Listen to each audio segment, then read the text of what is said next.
Good day everyone, my name is Alex and welcome to another TV box review. Today I have the V3 TV box. This one has an Octa-core processor, it's a Rockchip 3368 processor, 2 gigs of RAM and 16 gigs of internal storage and costs under $60.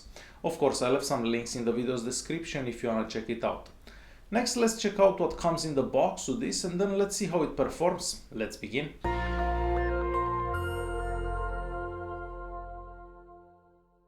The V3 comes in this box right here, a very plain box and not that much information on it. Inside the box we find the manual. The manual has a couple of pictures and it is in English. We also get a couple of cables, the remote control, and this is the same remote control that we see on most of these TV boxes. However, I do recommend using a wireless keyboard and mouse for a better experience. And lastly, the power adapter. The box is made out of plastic entirely, and on the front here we just have an LED that turns on whenever the box is on. On the right hand side of the box we have a slot for an SD card. On the back of the box we are going old school, and some of you may actually be happy to see one of these. So we do have the composite video and stereo audio. We have two USB ports, the network adapter port, that's the HDMI port, and that's where the power adapter goes. So we do have a Wi-Fi antenna on the outside of the box. The back is also made out of plastic entirely, and we just have some holes here so the box doesn't overheat. For the duration of this video I will be using this wireless keyboard and mouse, and I left a link in the top right corner or the video's description if you wanna check it out. It takes a couple of seconds and the box starts up. This is the launcher that comes with the box, and we've seen this launcher on many TV boxes. We do have the navigation bar at the bottom of the screen, however there is no way of actually getting rid of it, so that could be problematic for some people.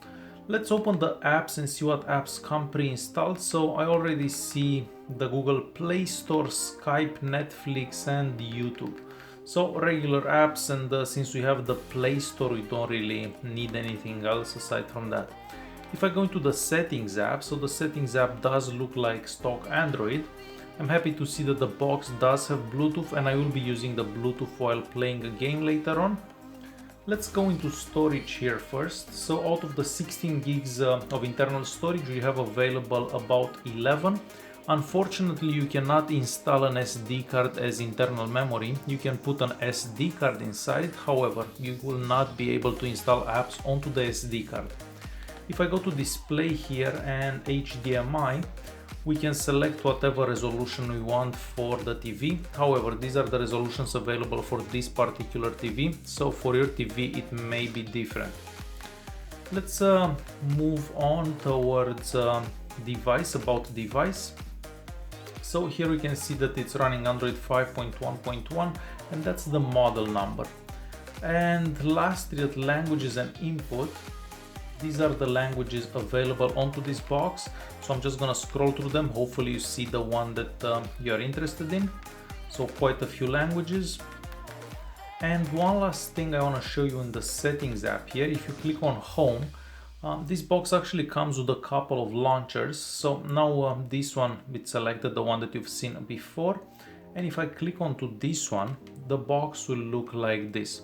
So it does look slightly better, and here we don't have that black bar anymore. However, on the other launcher you cannot hide the black bar, so only onto this one. So keep that in mind. You may switch to this launcher or just install any other launcher that you may want. This TV box does not have root access from the factory. And these are the speeds for the internal memory and the RAM. On the Aptitude Benchmark we get a score of about 32,000, and at info here we can see some more information about the box. On the Geekbench 3 we get a multi-core score of 1957 and a single core score of 530. Down here we can see some more information about the box and some more information about the test results. On the iStorm Extreme the box gets a score of 3954, and down here we can see some more information about the score. The CPU setup will just confirm everything that we already know, and here unfortunately this is not the right temperature. I was hoping to see the temperature of the processor, however it doesn't show up. On the speed test tab, through a wired connection, we get a download speed of about 70, and on the 2.4 GHz network, we get a speed of about 19. Considering that the box does have an external antenna, it should have been slightly better for the Wi-Fi. The box comes pre-installed with Kodi 16.1, and at add-ons here we do have a couple of add-ons that come pre-installed, however not that many, but you can always install your own if you want some more. Since I'm here anyways, let me go into system here and system info. Here I'm just gonna scroll through these tabs onto the left here so you can see some information that some of you may be interested in. So now I'm gonna play a stream from Kodi just so you have an idea how well it does. So let's find one that works. So I'm pretty sure these ones, most of them work anyways.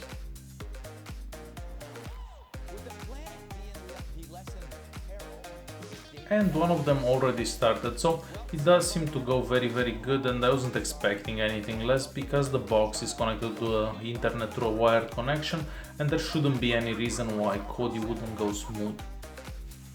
Alright, so I have my USB stick connected to the box. I am 100% sure that the first two 4K files are not gonna work. We can try them anyways, but I'm pretty sure they won't actually work, because we just tried them on the other box. That's basically the exact same thing. So this one is kind of starting, but nothing is happening, so the box doesn't move anymore. So yeah, the first 4K file is not gonna work.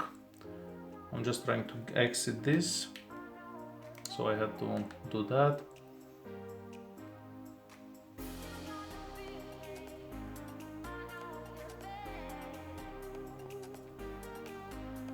The second 4K file, I'm about 99% sure that it's not gonna work. So yeah, it doesn't even start. Kodi actually crashed with that one. So the first two 4K files, yeah, they're not gonna work on to this box.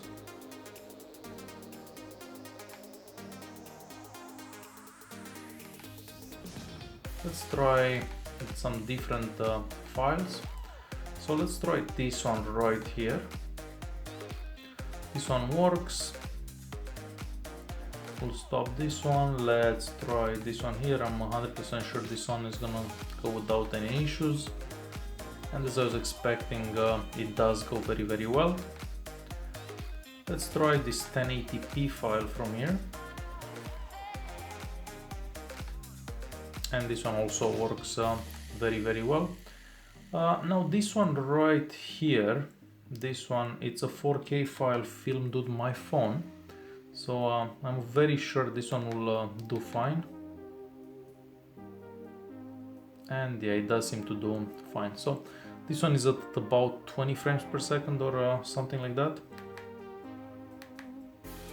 So this one does well. And what other file do we have here? We have this one right here. So let me move around here somewhere. And this one also does very well. So yeah, unfortunately those two 4K files aren't gonna work onto this box. I have the YouTube app opened. I have one of my own videos open. So this is the maximum resolution that this video will go with. So let's see how well it does. I'm just gonna maximize it. So it does seem to do very well. So 1080p 60 frames per second onto the YouTube app, and videos seem to go fairly well. Miracast seems to be going very good. I am moving these pictures from my phone. So yeah, I did take a couple of pictures this day. So everything seems to be just fine for Miracast. I'm currently playing Real Racing 3. It does seem to go alright. It's not the smoothest I've ever seen it, but it's not too bad either.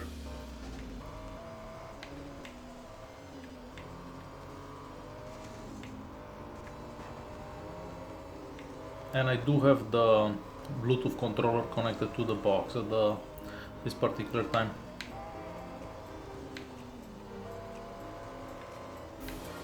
So yeah, I did see this game much smoother on many occasions. Doesn't seem totally smooth.